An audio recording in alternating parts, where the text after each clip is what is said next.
ವೀಕ್ಷಕರೇ ನಮಸ್ಕಾರ. ನಿಮ್ಮ ಹಳ್ಳಿ ಮಧು ಯೂಟ್ಯೂಬ್ ಚಾನಲ್ ನೋಡ್ತಾರೋ ಎಲ್ಲ ನಮ್ಮ ಕರ್ನಾಟಕ ಪ್ರೇಕ್ಷಕರಿಗೆ ಇವತ್ತು ಒಂದು ಸಣ್ಣದಾದ ನಮ್ಮ ಕಾಡಸಿದ್ದೇಶ್ವರ ಸ್ವಾಮಿಗಳು ಹೇಳಿರುವಂಥ ಒಂದು ಸಣ್ಣ ಕೆಲಸವನ್ನು ಮಾಡ್ತಾಯಿದ್ದೀನಿ. ಅದು ಏನಂದರೆ, ನಮ್ಮ ನಾಟಿ ಹಸು ಮೊನ್ನೆ ಕರು ಹಾಕಿತ್ತು. ಅಂದರೆ ಗುರುವಾರ ರಾತ್ರಿ 7:30 8 ಗಂಟೆಲಿ ಕರು ಹಾಕಿತ್ತು. ಅದರ ಸತ್ತೆಯನ್ನು ನಾವು ಸಂಗ್ರಹಣೆ ಮಾಡಿದ್ದು. ಆ ಸತ್ತೆಯನ್ನು ಕಾಡಸಿದ್ದೇಶ್ವರ ಸ್ವಾಮಿಗಳು ಹೇಳ್ದಂಗೆ ಅದನ್ನು ಯಾವ ರೀತಿ ಸಂರಕ್ಷಣೆ ಮಾಡಿ ಅದನ್ನು ಒಂದು 15 ದಿನದವರೆಗೆ ಇಟ್ಟು ಅದನ್ನು ನಾವು ಭೂಮಿಗೆ ಲಿಕ್ವಿಡ್ ರೂಪದಲ್ಲಿ ಕೊಡೋದ್ರಿಂದ ಏನೇನು ಉಪಯೋಗ ಇದೆ, ನಿಜವಾಗ್ಲೂ ಉಪಯೋಗ ಇರುತ್ತೆ. ಯಾಕಂದರೆ ಒಂದು ನಾಟಿ ಹಸುವಿನ ಶಕ್ತಿ ನೀವು ನೋಡಿರ್ಬೋದು. ಕರುದು ಭಾರಿ ಚೂಟಾಗಿರುತ್ತೆ, ಎದ್ದ ತಕ್ಷಣ ನಿಂತ್ಕೊಳ್ಳುತ್ತೆ.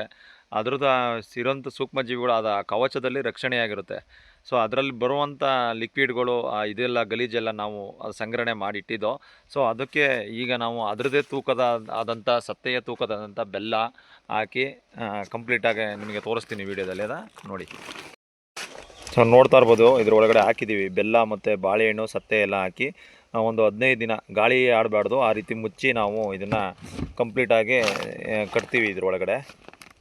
ಸೊ ಕಟ್ಟಿ ಈಗ ಇದನ್ನೇನು ಮಾಡ್ತೀವಿ ಅಂದರೆ, ಈಗ ನಾವು ಬೇಕಾದ್ರೆ ಗಿಡಗಳಿಗೆ ಬೇಕಾದ್ರೂ ಕೊಡ್ಬೋದು.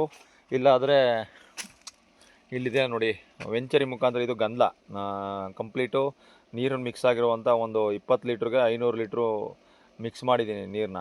ಸೊ ವೆಂಚರಿ ಮುಖಾಂತರ ಇಡೀ ಜಮೀನಿಗೆ ಕೊಡ್ಬೋದು ನಾವು. ಇದು ಕೊಡಬೇಕಾದ್ರೆ ವೆದರ್ ಕೂಲಾಗಿರಬೇಕು ಮತ್ತು ತೇವಾಂಶ ಇರಬೇಕು, ಹೊದಿಕೆ ಇರಬೇಕು. ಈ ರೀತಿ ಇದ್ದಾಗ ಮಾತ್ರ ಕೊಡಬೇಕು.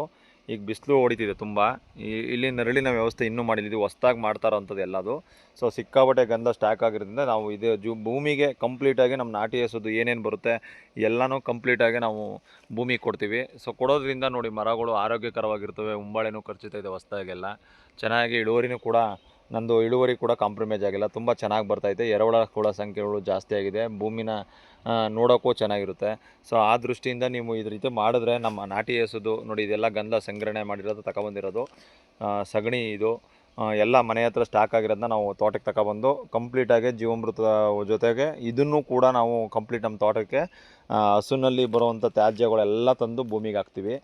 ಸೊ ಇದು ನಮ್ಮ ಕೆಲಸದ ವೈಖರಿಗಳು. ದಯವಿಟ್ಟು ಈ ರೀತಿ ಮಾಡೋದ್ರಿಂದ ನಿಮ್ಮ ಭೂಮಿನ ಆರೋಗ್ಯವಾಗಿರುತ್ತೆ, ನೀವು ಕೂಡ ಆರೋಗ್ಯವಾಗಿರ್ತೀರ. ಅದ್ರಲ್ಲಿ ಬರುವಂಥ ಉತ್ಪನ್ನಗಳು ಪಪ್ಪಾಯ ಆಗಿರ್ಬೋದು, ಹಣ್ಣುಗಳಾಗಿರ್ಬೋದು, ಸೊ ಹಾಕ್ಕೊಂಡಿದ್ರೆ ಅದು ತುಂಬ ತಿನ್ನೋಕ್ಕೂ ಸ್ವೀಟ್ ಇರುತ್ತೆ. ಒಂದು ನ್ಯಾಚುರಲ್ಲಾಗಿ ಒಂದು ಸಂಗ್ರಹಣೆ ಆಗಿರುವಂಥ ಇದು. ಒಂದು ನಾಟಿ ಹಸು ಸತ್ತೆಯಲ್ಲಿ ಕೂಡ ಅದನ್ನು 1 ಲೀಟ್ರಿಗೆ 1 ಲೀಟ್ರ್ ಇದ್ದರೆ ಒಂದು 200 ಲೀಟ್ರಿಗೆ ಉಪಯೋಗಿಸ್ಬೋದು ಲಿಕ್ವಿಡ್ನ. ಇಲ್ಲ 15 ಲೀಟ್ರಿಗೆ ಒಂದು ಅರ್ಧ ಲೀಟ್ರ್ ಈ ಥರ ಹಾಕ್ಕೊಂಡು ಫ್ರೈ ಕೂಡ ಕೊಡ್ಬೋದು.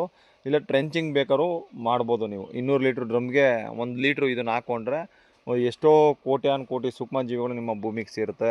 ಒಳ್ಳೆ ಅದ್ಭುತವಾದ ಶಕ್ತಿ ನಿಮ್ಮ ಭೂಮಿಗೆ ಬರುತ್ತೆ ಅನ್ನೋದರಲ್ಲಿ ಎರಡು ಡೌಟ್ ಇಲ್ಲ. ಸೊ ಈ ರೀತಿ ಮಾಡಿ ಎಲ್ಲರೂ ಕೂಡ ಈ ರೀತಿ ಮಾಡಿದ್ರೆ ತುಂಬ ಅನುಕೂಲ, ಭೂಮಿನೂ ಉಳಿತದೆ, ಆರೋಗ್ಯನೂ ಉಳಿತದೆ ಅಂತ ಹೇಳ್ತಾ ನಾನು 2 ಮಾತು ಮುಗಿಸ್ತೀನಿ. ದಯವಿಟ್ಟು ನನ್ನ ಚಾನಲ್ ಯಾರ್ಯಾರು ಇಲ್ಲಿವರೆಗೆ ಸಬ್ಸ್ಕ್ರೈಬ್ ಆಗಿಲ್ಲ, ಸಬ್ಸ್ಕ್ರೈಬ್ ಮಾಡ್ಕೊಳ್ಳಿ.